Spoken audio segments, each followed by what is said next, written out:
Amigas y amigos, vamos a conversar hoy día de un tema que tiene una palabra que muy pocos conocen, los contrafactuales. Los contrafactuales son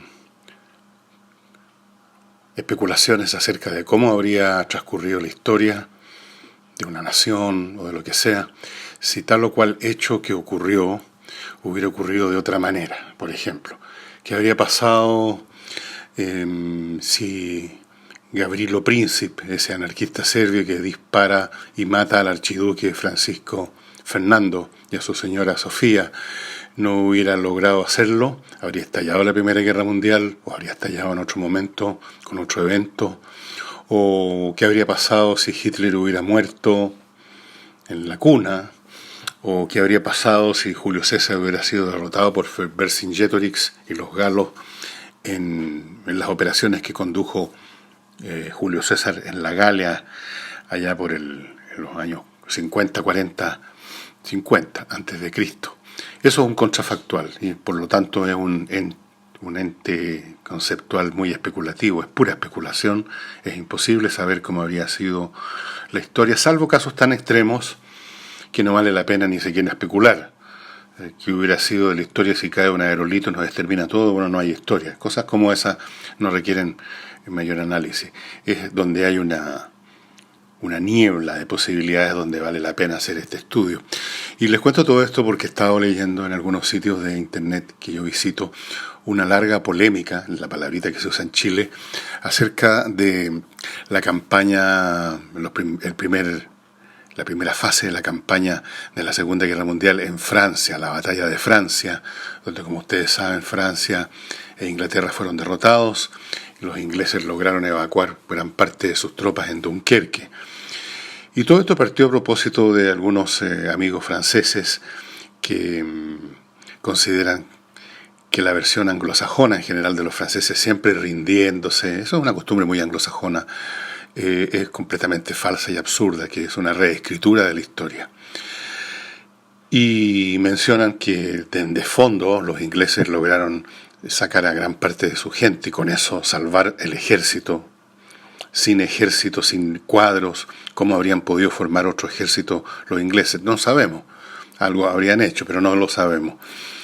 Lograron evacuarlo, dicen estos franceses, y es un hecho, hasta donde los hechos históricos son hechos históricos, gracias a la defensa del perímetro de Dunkerque hasta el final por tropas francesas.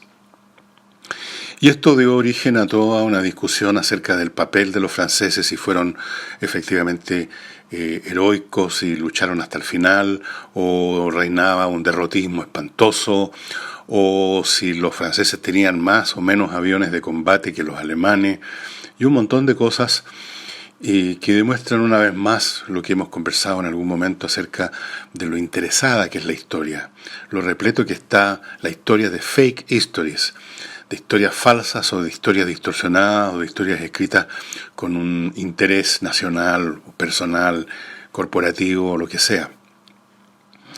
Y demuestra lo difícil, en todo caso, que es examinar la historia, lo que podríamos llamar las causas, por qué tal cosa ocurrió y no otra. Leyendo todos los puntos de vista que se vertieron en esta polémica que fue muy larga y todavía sigue en marcha entre distintas visiones, uno llega a la conclusión que todas estas visiones no siempre son contradictorias, sino que encajan, constituyen una pieza del puzzle, y si uno tuviera todas las piezas podría más o menos tener un cuadro de lo que efectivamente ocurrió. Y aquí emergen los contrafactuales. ¿Qué hubiera pasado si los franceses y los ingleses hubieran tenido el año 40 un despliegue estratégico distinto al que tuvieron? Quizás ustedes no lo recuerdan o no lo sepan, pero esa batalla se pierde básicamente, al parecer, porque ingleses y franceses concentraron su mayor y mejor parte de sus armas, de sus ejércitos, en el sector de Bélgica. Ese es un sector geográficamente con grandes espacios favorables a la incursión de fuerzas motorizadas, especialmente tanques. Entonces ahí llevaron sus fuerzas con la idea de que la guerra que se librara fuera lo más lejos posible de Francia y lo más cerca posible de Alemania. Pero como ustedes saben, los alemanes sorprendieron estratégicamente el dispositivo aliado en penetrando Francia por las Ardenas, que es una gran extensión de bosques, frente a la cual los franceses desplegaron solo una muy débil línea en términos numéricos y de calidad, tropas de segunda categoría, porque no imaginaban que era posible atravesar esos espacios boscosos con una fuerza importante, y mucho menos una fuerza motorizada. Pero eso es exactamente lo que hicieron los alemanes. Y ustedes pueden imaginar lo que ocurre a un despliegue militar cuando el enemigo penetra por la espalda, literalmente, y los envuelve. De ahí se produjo cuando las tropas alemanas penetran esa zona que están, digamos, al costado, a un costado de Francia, en la frontera con Alemania. Las tropas alemanas, la penetración alemana, en vez de dirigirse derecho a París, gira hacia la derecha y por lo tanto genera lo que se llama en términos militares una bolsa. O sea, embolsan a estas tropas francesas e inglesas que se habían metido a Bélgica, las encierran por la espalda y les rompen en el camino una cosa esencial para un ejército moderno, especialmente las líneas de comunicación, allí por donde pasan los pertrechos, las municiones, el alimento, todo eso. Y los ingleses y franceses tuvieron que retirarse a Dunkerque y, bueno, ustedes ya saben lo que sigue ahí. ¿Qué hubiera pasado si ese despliegue hubiera sido distinto, si la mejor parte de las fuerzas anglo-francesas hubieran estado concentradas frente a las Ardenas? ¿Qué hubiera pasado si los estrategas franceses hubieran concentrado sus fuerzas de tanque, fuerzas que eran cualitativamente superiores a los tanques alemanes en todo sentido, tenían mejor blindaje, tenían cañones de mayor calibre, etcétera? En vez de eso los repartieron, los diseminaron como unidades defensivas de apoyo para la infantería. O sea, en vez de funcionar como un puño de acero, como lo hacían los alemanes, lo desperdigaron en muchos deditos sueltos por aquí y por allá. Ustedes ven que esas decisiones estratégicas distintas pudieron haber generado historias distintas. Y el detalle acerca de si los franceses estaban con una actitud derrotista o si los aviones franceses eran un poco más lentos que los alemanes, todos esos detalles da la sensación que no hubieran cambiado esencialmente el cuadro si hubiera habido un mejor despliegue estratégico. Yo he leído varios libros sobre esa campaña. Y obviamente que aquí no es un tema de valentía ni cobardía. Ese factor en las guerras modernas especialmente no tiene ningún sentido.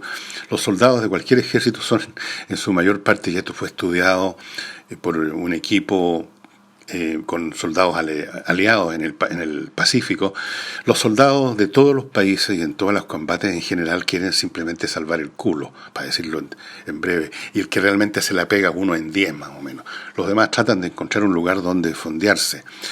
Entonces, no hay mucha diferencia entre un hombre y otro en materia militar. Lo que hace la diferencia es cuestiones de más peso, como el despliegue estratégico. Si usted se enfrenta a un enemigo que tiene 4 o 5 veces más contingente, que tiene mejores armas y se le viene encima, usted probablemente va a perder la moral muy rápido, va a huir y se va a producir un desplome del frente en ese sitio. Si usted, ese mismo soldado, que ahí aparece como cobarde, dispone de fuerzas suficientes como para detener al adversario, entonces ahí va a imperar otro estado de ánimo, incluso vamos a ver actos de heroísmo. Y así sucesivamente. Hay un escritor francés que yo admiro mucho, Anatole France, que decía que la táctica es el arte de organizar las tropas de tal manera que no puedan huir. Lo cual parece chistoso, pero no deja de ser cierto. Como se dice, el gato de espaldas que saca las uñas y se defiende hasta el final. Una fuerza que no puede huir y que se enfrenta a un adversario que no le va a dar permiso para rendirse. Una fuerza que está entonces condenada a morir si no hace nada. Probablemente va a luchar con mucho más energía que una fuerza que tiene una posibilidad de escape. Por eso es que también, en términos militares, se suele hablar de que al enemigo hay que darle un puente de oro. Con eso se quiere decir dejarle todas las posibilidades para que la cobardía natural de todos los seres humanos se manifieste si tiene una posibilidad de huida. Si se les cierra esa posibilidad, se van a convertir en el gato de espalda. Esto de los contrafactuales es muy entretenido, muy interesante y súper especulativo. ¿Qué hubiera sido si no nace Hitler? ¿Qué hubiera sido si Gabrielo Príncipe no le acierta a Francisco Fernando? ¿Qué hubiera sido, en fin, ¿Cómo habría cambiado la historia? Es probable que hubiera cambiado. No sabemos cuánto, no sabemos cómo, no sabemos hacia dónde. Lo que sí es cierto, y es lo que yo he concluido después de años de estar leyendo historia, es que tampoco existe un determinismo absoluto, que en cada situación que pone límites a lo que se puede hacer, hay de todas maneras muchas opciones, muchas posibles historias. Y eso será todo por hoy. Veremos este tema con otros ejemplos en otra oportunidad. Muchas gracias.